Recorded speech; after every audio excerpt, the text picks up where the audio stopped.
ভারতের সীমান্ত সুরক্ষায় অতুল্য প্রহরী বিএসএফ জওয়ানদের সংবর্ধনা জ্ঞাপন করলেন উত্তর মালদার বিজেপি নেতৃত্ব। এই দিন তারা পুরাতন মালদা ব্লকের মুচিয়া বিএসএফ ক্যাম্পে গিয়ে বিএসএফ এর 12 নম্বর ব্যাটালিয়নের জওয়ানদের হাতে গোলাপ ফুল তুলে দিয়ে তাদের মিষ্টি খাইয়ে সংবর্ধনা জ্ঞাপন করেন।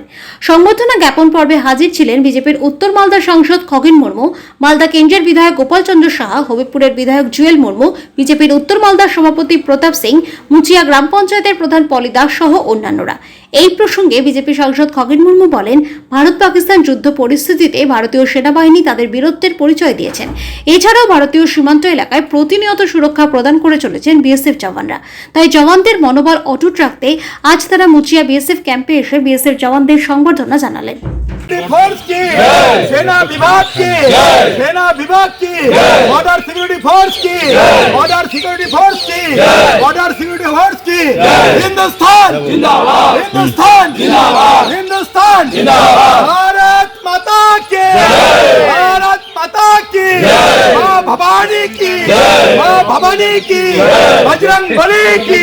সম্মানীয় বিধায়ক মাননীয় গোপাল চন্দ্র সাহা আছেন, আমাদের জেলা পরিষদের সদস্য আছেন জ্যোৎস্না সরকার, প্রধান পলি দাস আছেন এখানে। এছাড়া আমাদের সমস্ত কার্যকর্তা, আমাদের এখানকার উত্তর মালদা সাংগঠনিক জেলার সম্মানীয় জেলা সভাপতি মাননীয় প্রতাপ সিং আছেন, আমাদের মণ্ডল সভাপতি এখানে আছেন আমাদের শঙ্কর মণ্ডল।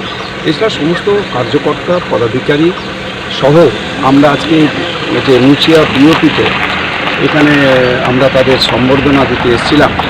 এত দেশের জন্য, দেশ সেবায় যেভাবে তারা নিজেদের জীবনকে উৎসর্গ করে দিয়ে তারা দেশের 140 কোটি মানুষকে রক্ষা করবার জন্য যেভাবে তারা বর্ডারে দাঁড়িয়ে আছেন, যে বর্ডারে দাঁড়িয়ে থেকে মোকাবেলা করছেন, যে পাকিস্তানি যে সমস্ত ওখান থেকে যে যত রকমের তারা আক্রমণ করেছেন সব তো প্রতিহত করেছেন এরা।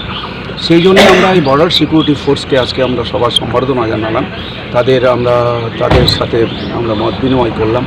এবং আজকে আমরা এখানে এই বর্ডারে যেখানে দাঁড়িয়ে আছি, আমাদের এই মালদাতে এখানে আমাদের প্রায় এখানে 800 কিলোমিটারের মতো জায়গা, যেটা এখনও পর্যন্ত ফেন্সিং দেওয়া সম্ভব হয়নি আমাদের জমির কারণে, এখানে জমি দেওয়া হচ্ছে না।